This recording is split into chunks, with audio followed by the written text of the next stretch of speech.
سيدنا ومولانا محمد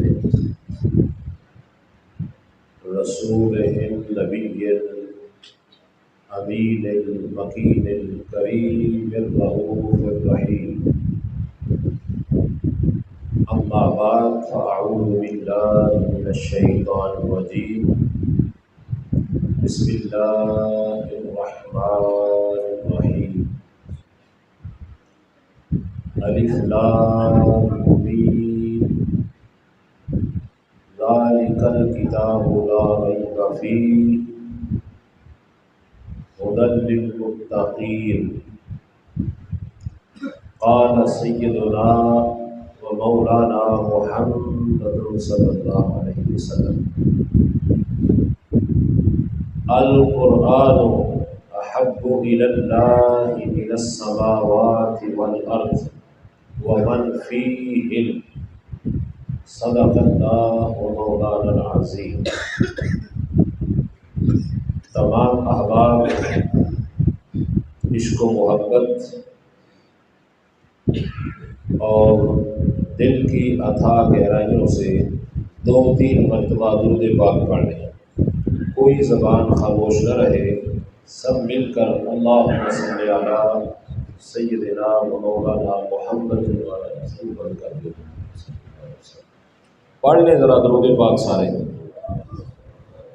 صلاۃ والسلام علیک یا سیدی یا رسول اللہ وعلی آلک واصحابک یا حبیب اللہ.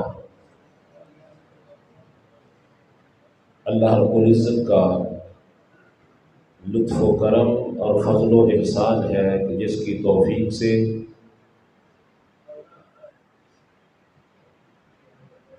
رمضان المبارک کے اس مقدس مہینے میں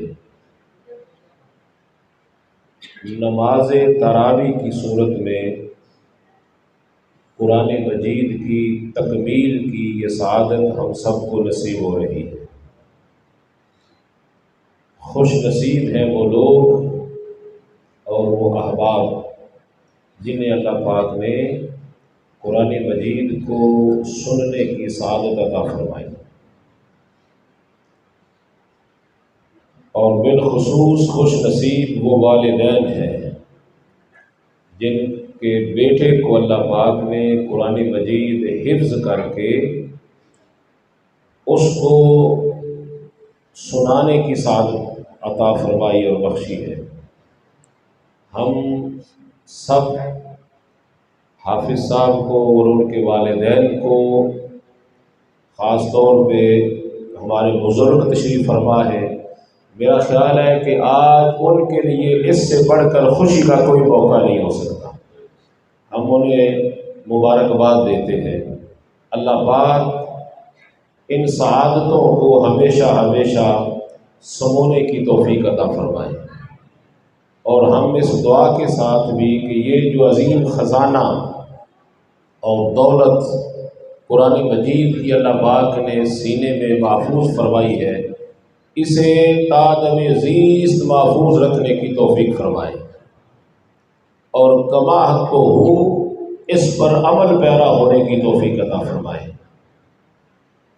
میں بالکل آج کی گفتگو کے لیے میں صرف آج بسم اللہ پر گفتگو کروں گا. اینڈ پر 2 حدیثیں قرآن پاک پڑھنے پڑھانے والوں کے لیے، صرف 2 حدیثیں.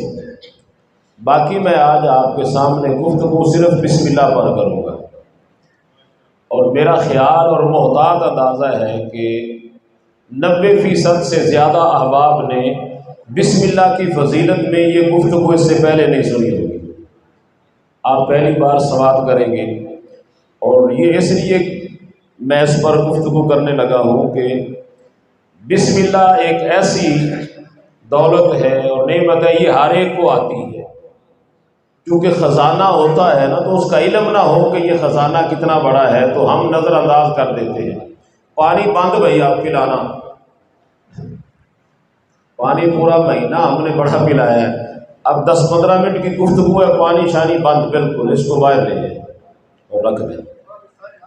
اینڈ پر میں دو حدیثیں انشاءاللہ تعالیٰ، دو یا تین، بالکل ایک ایک دو دو لائنوں کی، والدین کی سعادت کے لیے، اور جس نے قرآن پڑھا اور جن کو اللہ پاک نے یہ توفیق دی ہے ان کے لیے پیش کروں گا۔ مگر پہلا حصہ میرا گفتگو کا وہ صرف بسم اللہ شریف پر ہے۔ سب سے پہلے یہ جو بسم اللہ الرحمن الرحیم، یہ اللہ پاک نے حضرت آدم علیہ السلام کو عطا فرمائی تھی۔ کن کو؟ حضرت آدم علیہ السلام پر جب بسم اللہ الرحمن الرحیم، بسم اللہ شریف کا نزول ہوا تو اس کی برکات اور یہ عظیم خزانہ جب حضرت آدم علیہ السلام کو ملا تو آپ نے اپنی اولاد کو اس کی نصیحت فرمائی۔ آپ نے فرمایا کہ یہ آیت امان ہے، جو بسم اللہ سے جڑ جاتا ہے اور بسم اللہ الرحمن الرحیم کا ورد کرتا ہے، اللہ پاک اسے اپنی امان میں لے لیتے ہیں، اللہ کی امان میں آ جاتا ہے۔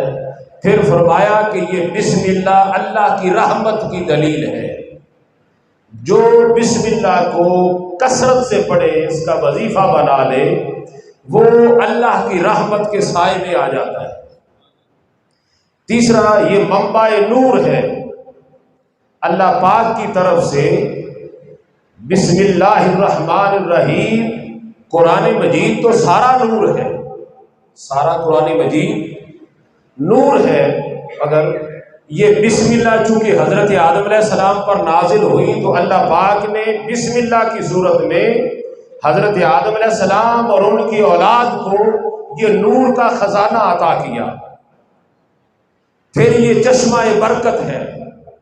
چشمہ وہ ہوتا ہے جہاں سے پانی نکلتا ہے، جہاں سے، اور دور دراز کے لوگ آ کر اس سے پیاس بجھاتے ہیں۔ تو رب کائنات نے بسم اللہ کی صورت میں حضرت آدم علیہ السلام کو یہ برکت کا چشمہ عطا کیا کہ جو بسم اللہ سے جڑ جائے گا رب کائنات اس کے لیے برکتوں کے خزانے کھول دے گا۔ پھر حضرت آدم علیہ السلام نے ارشاد فرمایا کہ جو شخص اس بسم اللہ کے ساتھ تعلق جوڑ لیتا ہے، اس کو اپنا وظیفہ بنا لیتا ہے، اٹھتے بیٹھتے چلتے پھرتے بسم اللہ کا ورد کرتا رہتا ہے، تو فرمایا زمین سے اٹھنے والی ساری آفتیں، ہواؤں، فضاؤں اور آسمانوں سے اترنے والے سارے کے سارے آلام رب کائنات اس بسم اللہ کی برکت سے زائل کر دیتا ہے۔ پھر وقت گزرتا گیا، اولاد آدم اس کو نظر انداز کرتی گئی، دور ہوتی گئی، بھول گئی، تو رب کائنات نے اس بسم اللہ کے خزانے کو پھر اٹھا لیا۔ پھر زمانہ حضرت ابراہیم علیہ السلام آیا، رب کائنات نے بسم اللہ الرحمن الرحیم اس خزانے کو حضرت ابراہیم علیہ السلام پر نازل فرمایا۔ اب ذرا اندازہ کریں کہ حضرت ابراہیم علیہ السلام چلتے پھرتے اٹھتے بیٹھتے بسم اللہ کا ورد کرتے تھے، اور نمرود جیسی طاغوتی طاقتوں سے ٹکرا جاتے تھے، اور اس ٹکرانے کے پیچھے اللہ رب العزت کے احکام اور اللہ کی تائید و نصرت بھی ہوتی، مگر قلب کو، دل کو تقویت دینے کے لیے رب کائنات نے یہ بسم اللہ عطا فرمائی تھی۔ اور جب آپ کو آتش نمرود میں پھینکا گیا، آتش نمرود اس آگ کا گل ہو جانا، گلزار بن جانا، ایک تو آگ کو رب کائنات کا حکم تھا یا نار کونی بردا و سلاما علی ابراہیم، اور دوسرا ابراہیم علیہ السلام بسم اللہ کا ورد کرتے تھے۔ اور پھر یہی خزانہ حضرت موسیٰ علیہ السلام پر آیا۔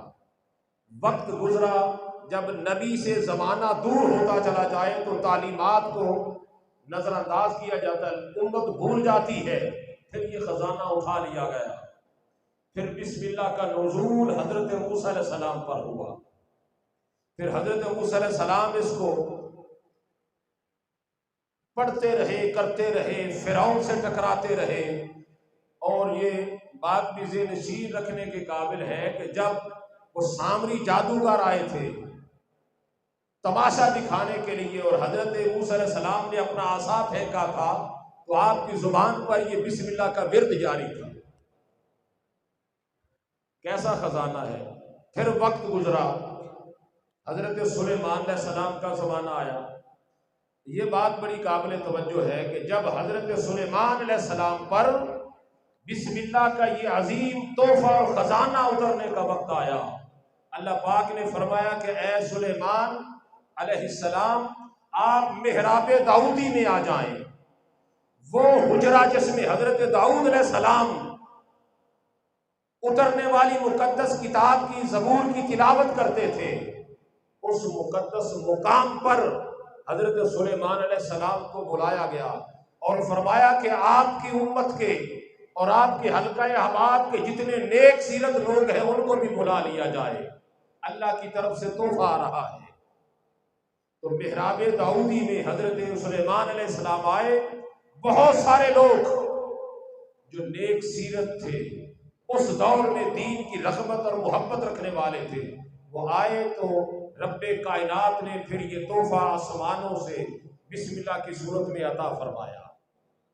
اور پھر حضرت سلیمان علیہ السلام نے جب کہ اس کی اہمیت کو، فضیلت کو، اس کی برکات کو بیان کیا تو وہ سارے کے سارے سجدہ تشکر بجا لائے کہ شکر ہے رب کائنات نے ہمیں یہ عظیم دولت عطا فرمائی ہے۔ کون سی بولے ذرا، ایک دفعہ ساری بسم اللہ پڑھ لیں، کون سی؟ ابھی حیران تو آگے جا کے ہو گیا، پھر یہ خزانہ حضرت عیسیٰ علیہ السلام پر بھی اترا۔ اب یہ حصہ بڑا قابل توجہ ہے جو حضرت عیسیٰ علیہ السلام پر جب یہ آیت مبارکہ بسم اللہ شریف اتری تو آپ اٹھتے بیٹھتے چلتے پھرتے اسی کا ورد کثرت سے کرتے تھے، اور اللہ پاک نے وحی فرمائی حضرت عیسیٰ علیہ السلام پر، فرمایا کہ جو شخص بسم اللہ الرحمن الرحیم کو کثرت سے پڑھے گا، اس کا ورد کرے گا اور اس کو بطور وظیفہ اپنا لے گا، رب کائنات اس کو دنیاوی اور اخروی سعادتوں سے نواز دے گا۔ پھر رب کائنات نے فرمایا میرے پیارے عیسیٰ، جو شخص بسم اللہ پڑھے گا ایک تو دنیا و آخرت کی نعمتوں سے نوازوں گا، پھر جب اس کا دنیا سے جانے کا وقت آئے گا، جاں کنی کا وقت آئے گا، جب روح کے جسم سے نکلنے کا وقت آتا ہے، ہر وہ شخص جو بسم اللہ پڑھنے والا ہے، اللہ پاک نے فرمایا اس کی روح جسم سے نکالتے وقت اس کو تکلیف نہیں ہوگا، آسانی سے اس کی روح قبض ہو جائے گی۔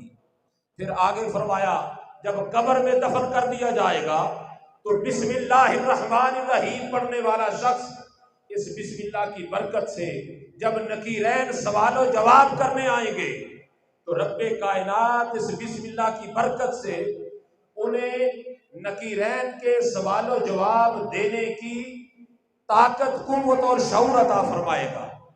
قاری صاحب ادھر آ جائیں، یہاں پہ ہم آپ کو خوش آمدید کہتے ہیں۔ تو پھر فرمایا ماشاءاللہ خوش آمدید، جب جان نکلنے کا وقت آئے گا تو رب کائنات آسانی فرمائے گا۔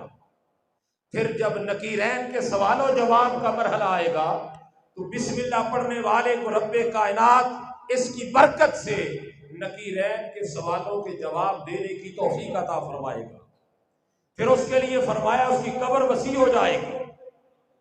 قبر، ابھی میں سارے قرآن کی تو فضیلت بیان ہی نہیں کر رہا، ابھی تو صرف بات اگر بسم اللہ پڑھنے والے کی قبر کشادہ ہوتی ہے تو جو سارا قرآن پڑھتا ہے اس کا عالم کیا ہوگا۔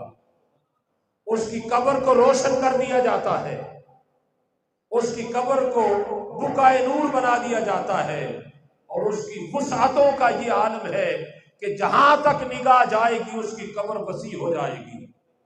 پھر اگلی سعادت یہ ہے جو بسم اللہ پڑھنے والا ہے اس کی قبر ماں کی گود کی طرح ہو جاتی ہے۔ کس طرح؟ ماں کی گود کی طرح، جس طرح بچے کو ماں کی گود میں سکون آتا ہے، قرآن مجید کی اس عظیم دولت کو جو اپنا لیتا ہے، قبر اس کے لیے ماں کی گود کی طرح راحت و سکون کا مرکز بن جاتی ہے۔ پھر آگے جب قبر سے اٹھنے کا وقت آئے گا، قبر سے اٹھنے کا وقت آئے گا تو بسم اللہ پڑھنے والا جو عمر بھر اس کو حفظ جاں بنا لے گا، جب قبر سے اٹھے گا تو اس کا چہرہ 14ویں کے چاند کی طرح روشن ہوگا، 14ویں کے چاند کی طرح روشن ہوگا۔ اور کتب میں لکھا ہے کہ جب وہ 14ویں کے چاند کی طرح روشن چہرے کے ساتھ قبروں سے نکلیں گے، ان پر لوگ رشک کریں گے، حتیٰ کہ انبیاء بھی پوچھیں گے یہ کون خوش نصیب ہیں آج قیامت کے دن جن کے چہرے 14ویں کے چاند کی طرح چمک رہے ہیں۔ انہیں جواب دیا جائے گا یہ زندگی میں بسم اللہ الرحمن الرحیم پڑھا کرتے تھے۔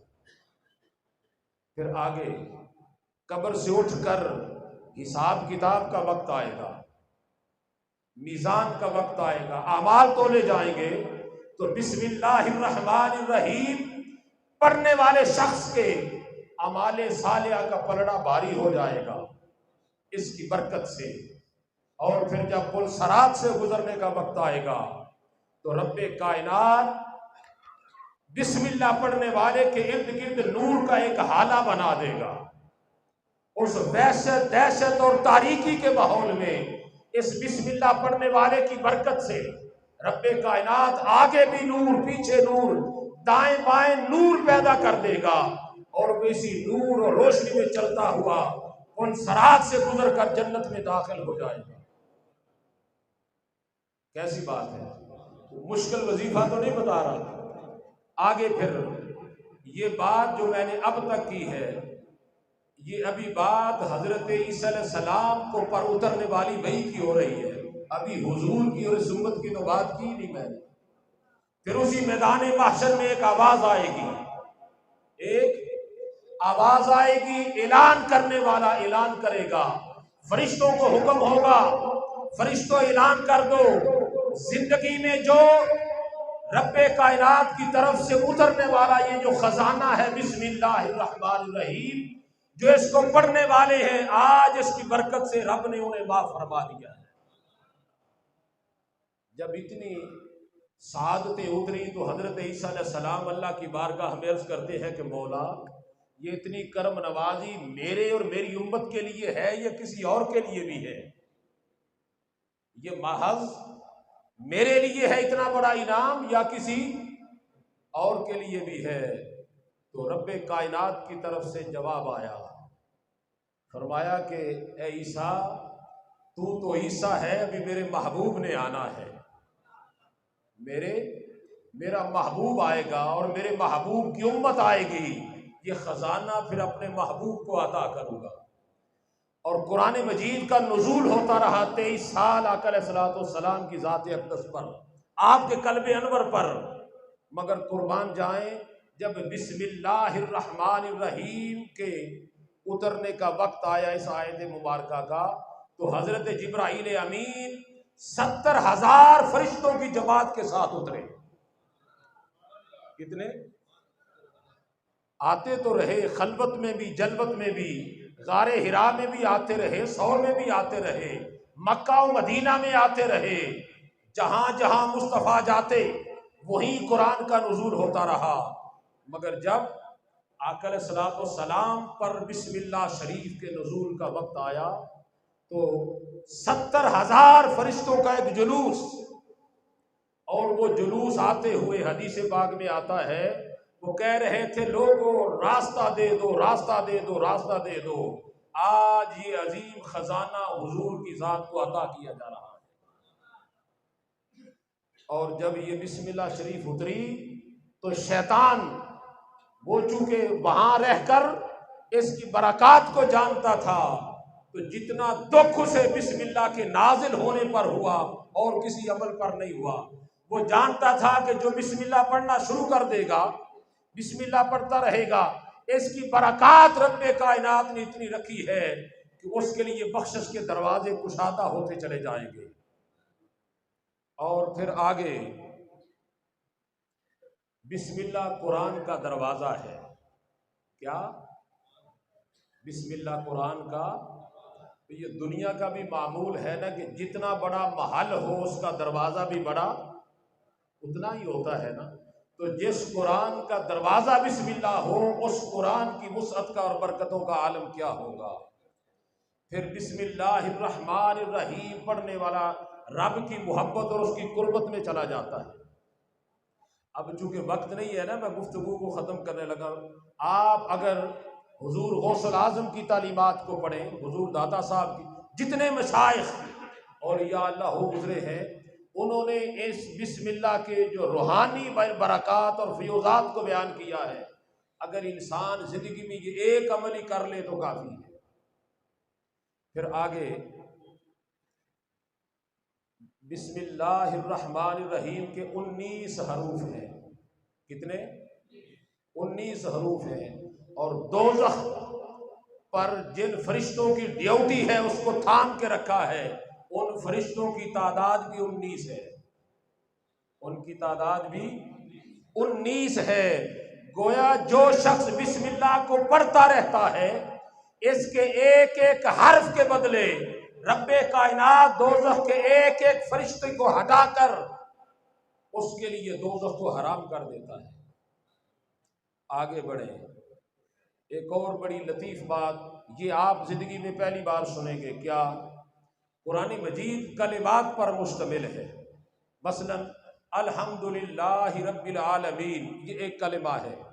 الرحمن الرحیم یہ بھی ایک کلمہ ہے. مالک یوم الدین یہ بھی ایک کلمہ ہے.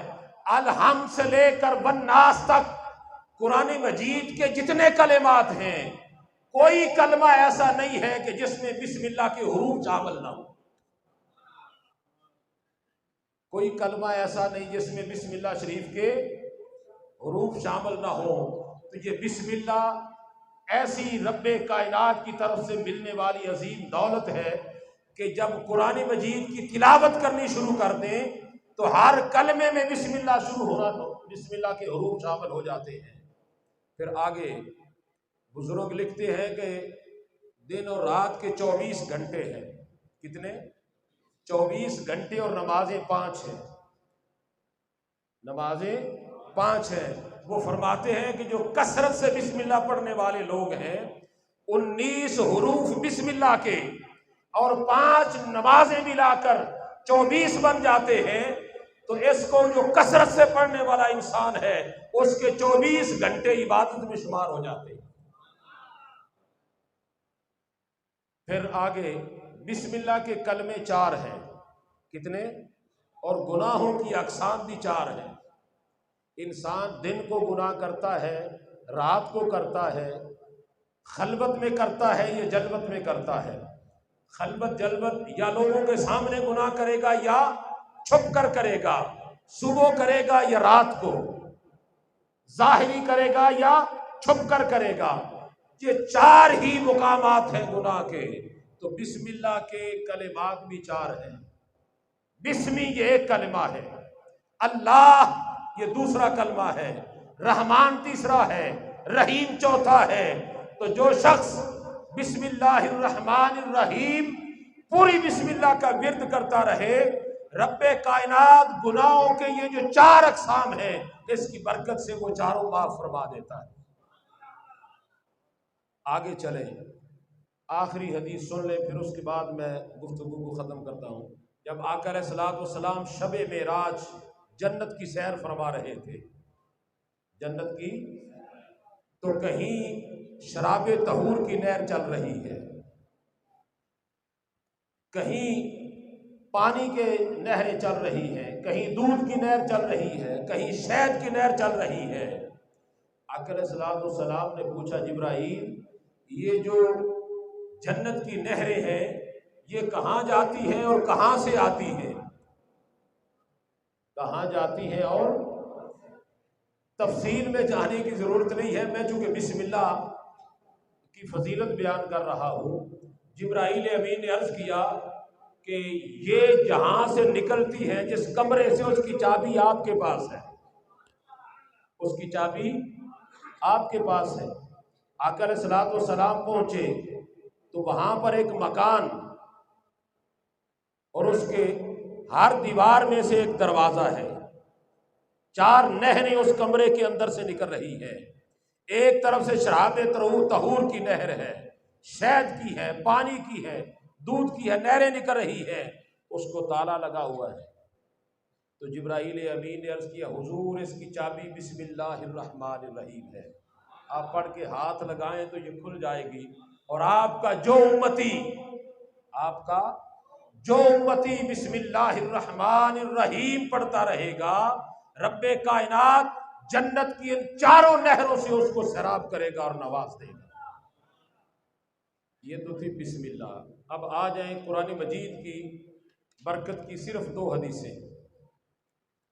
ایک تو یہ مار خادم صاحب فیملی، یہ سعادت جنہیں نصیب ہوئی ہے، یہ ان کے لیے بھی ہے اور ہم سب کے لیے بھی ہے۔ دوسرا ایک جو حدیث مبارکہ ہے وہ قربت الہی کے لیے ہے۔ اللہ پاک کے پیارے محبوب صلی اللہ علیہ وسلم نے فرمایا القرآن احب الی اللہ من السماوات والارض، بڑی توجہ سے حضور نے فرمایا کہ زمین اور آسمان کے اندر جو کچھ بھی ہے رب کائنات کو سب سے زیادہ محبوب قرآن مجید ہے۔ اپنا کلام سب سے زیادہ محبوب ہے۔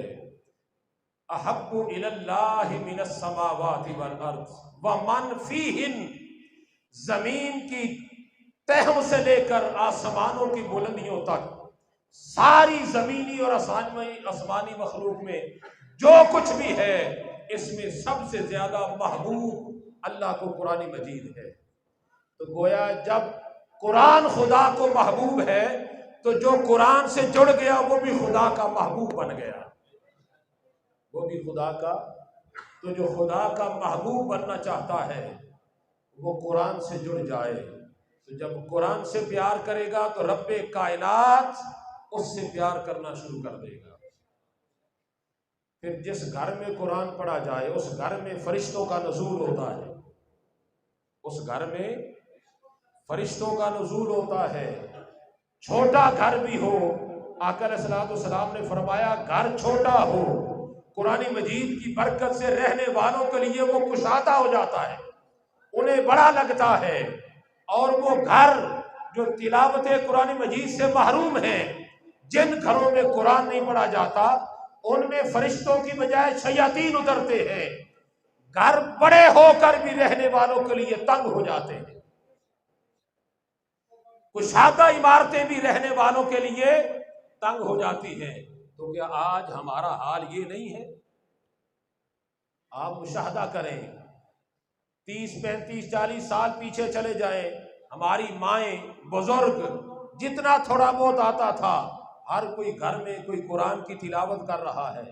ہماری مائیں وہ سرانوں کے اوپر قرآن رکھ کے صبح کوئی تلاوت کر رہی ہے ذوق شوق اور محبت کے ساتھ۔ تو اس کا نتیجہ یہ تھا کہ انکم بھی کم تھی، مکان رہنے کے لیے چھوٹے تھے، مگر ہر کوئی وہاں پہ رہتا تھا اور خوشحال تھا۔ جب سے قرآن کا دامن چھوڑ دیا ہے اس کا نتیجہ یہ نکلا ہے کہ بلڈنگیں بڑی، مکان بڑے، کمرے بڑے، کشادہ، مگر رہنے والے پھر بھی اس میں تنگ ہیں۔ اس کی وجہ یہ ہے کہ قرآن کا دامن چھوڑ دیا ہے۔ جو گھر کو خوشحالی سے ہمکنار کرنا چاہتا ہے، برکتیں چاہتا ہے، اس کے لیے لازم ہے کہ وہ قرآن سے جڑ جائیں۔ اور پھر سیکنڈ لاسٹ حدیث، قیامت کا دن ہوگا، قرآن مجید پڑھنے والا حافظ، قرآن سے محبت کرنے والے لوگ یہ قبر سے اٹھیں گے۔ قبر سے اٹھے گا تو ایک شخص آئے گا، اس قبر سے اٹھنے والے سے کہے گا مجھے پہچانتے ہو؟ وہ غور سے دیکھے گا، وہ کہے گا میں تو تمہیں نہیں پہچانتا۔ تو وہ کہے گا تو نہیں پہچانتا تو میں تمہیں بتاتا ہوں میں کون ہوں، میں اللہ کا مقدس کلام قرآن ہوں، میں اللہ کا مقدس کلام قرآن ہوں۔ اللہ اکبر، تو زندگی میں دن اور رات مجھے پڑھتا تھا۔ حدیث پاک میں ہے کہ گرمی کی شدت میں بھی پڑھتا تھا، رات کی نیند کو قربان کرتا تھا میری تلاوت پر، تو آج میں تیرا دوست بن کر تیرے پاس آ گیا ہوں۔ تو ہر تاجر جو بھی تجارت کرتا ہے، وہ جب تجارت کرتا ہے تو وہ اس کا دھیان نفع کی طرف ہوتا ہے۔ تو نے زندگی بھر میرے ساتھ پیار کیا، محبت کیا، تو آج اس نفع لینے کا وقت ہے، اس نفع کو لینے کا وقت ہے۔ تو وہ اس مقام پر محشر میں قرآن اللہ کی بارگاہ میں سفارش کرے گا، قرآن پڑھنے والے کے حق میں عرض کرے گا، باری تعالیٰ زندگی میں اس نے مجھ سے پیار کیا تھا، آج آخرت میں تو اس پر کرم فرما دے۔